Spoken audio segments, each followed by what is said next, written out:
Hello, welcome once again to CSIT 316, which is Web Development Using Content Management Systems. And we are on our 10th session, which is security. Now we're going to talk about security concerning WordPress. And I'd want you to follow through as we look at security in WordPress.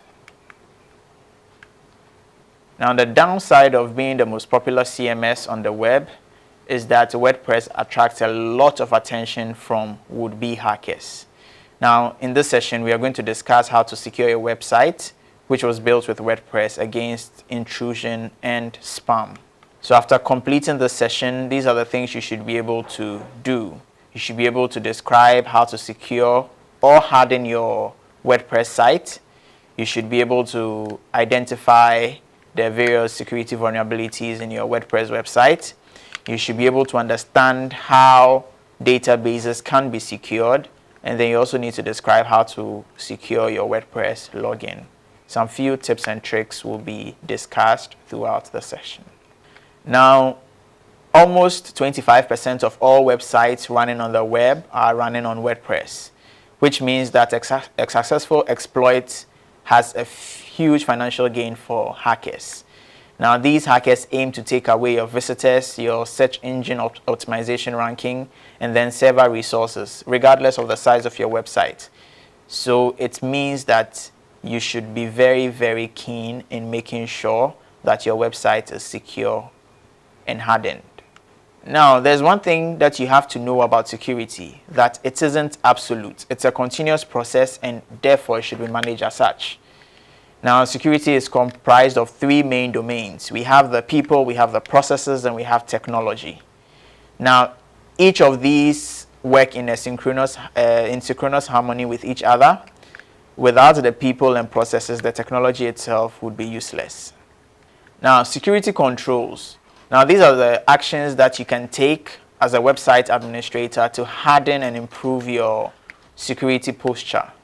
The first one is to limit access. Now, limiting access means that you reduce the number of people who have administrative access to your WordPress site. Now, you reduce this to the barest minimum. Remove any unused plugins and themes. Number two, backup. Maintain reliable backups. You should occasionally verify the integrity of your backup to make sure you can restore your website if it is damaged. Also, stay up to date.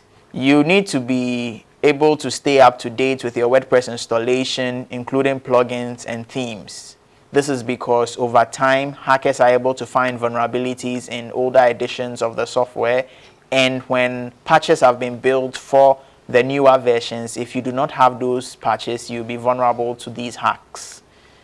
Also, you have to look at trusted sources. Do not get plugins and themes from sources that are not trusted. Googling for a free version of a premium plugin is a recipe for disaster. Malicious people are organizing and distributing what is known as nulled plugins and themes, which contain malicious code that will extend the premium plugin, but bundled with it is a malware. Now, make sure your local computer, browser, and routers are up to date, free of spyware, malware, and virus infections. Now, consider using tools like NoScript or disabling JavaScript, Flash, and Java in your browser, and your VPN to encrypt your online communication when moving between locations and using different public Wi-Fi hotspots. Let's look at vulnerabilities in WordPress. First, we look at vulnerabilities in themes and plugins. Now, the vulnerabilities most affecting WordPress websites owners stems from the platform extensible parts, specifically the plugins and the themes.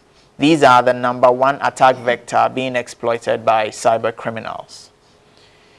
Now, if a plugin is no longer being actively maintained, however, it may remain vulnerable and should no longer be used. It's important to take an inventory of all the plugins the website uses and subscribe to a developer's mailing list to ensure that you stay current with the latest updates. Now, avoid plugins that are also not being actively maintained. Now, let's talk about web server security. The web server running WordPress and the software on it can have vulnerabilities. If you manage your own server, make sure that you install security updates for your operating system, your web server, which is most likely to be Apache Web Server, PHP, and any other applications. Now, when connecting to your web server, you should use Secure File Transfer Protocol. That is SFTP connection. This will ensure that your communication between your machine and the server is protected. We also have to maintain database security, so let's look at database security. Now, if you run multiple blogs on the same server, it is wise to consider keeping them in separate databases, each managed by a different user. This is a containment strategy. Now, if an intruder successfully cracks one WordPress installation, this makes it much harder to alter the other blogs. So the containment strategy helps you to protect other websites you have or other blogs you have from intrusion, even if one of them is compromised. Now, securing your login. Your website's login page is certainly one of the most vulnerable pages on your website. So you have to protect your login page, and cannot be accomplished by any one specific techniques. There are certainly steps you need to take to make attacks far less likely to succeed. Now, securing your logins, one of the key things you can do is to use a strong password and an unusual username.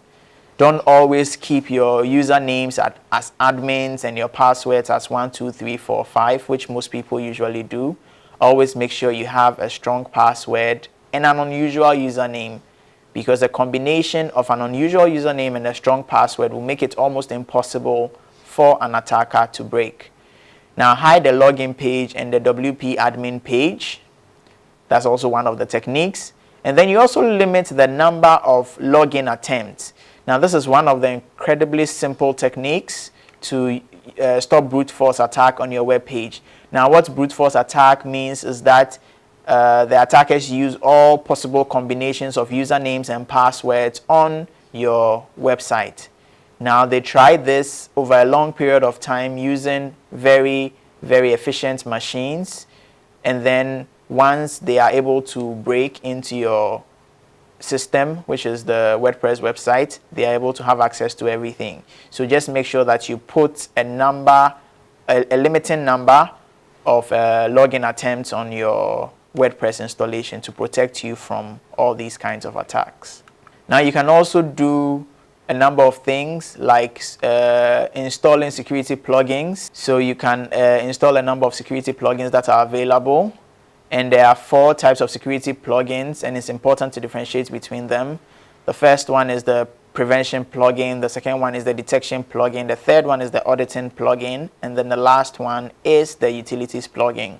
So with the prevention plugins, they help you protect your website from hacks. With the detection, they identify and notify you if something is off and requires your further inspection. For the auditing, it tracks and maintains an active log of all activity on the site. Now, track log in changes to themes and plugin updates and etc. And then we have the utilities, which provide a suite of options designed to empower the user to make security-focused changes to their installations. Also, we can work with website firewalls, which allows us to proactively mitigate external attacks like exploitation attempts, and try to abuse the software vulnerabilities, brute force attacks, and all, denial of service attacks, and so on. Now, there are 2 types of firewalls to be mindful of. We have the endpoint firewalls, and then we have the cloud-based firewalls. Now, the endpoint firewalls are applied to the web server itself and often managed by the host. Now, the cloud-based firewalls reside off the web server and the application. Now, some security considerations. What plugins access? Now, when you install a WordPress plugin, it has access to your WordPress files, directories, and database. The level of access that the plugin has is the same level as WordPress core. There's no separation of permission between WordPress plugins.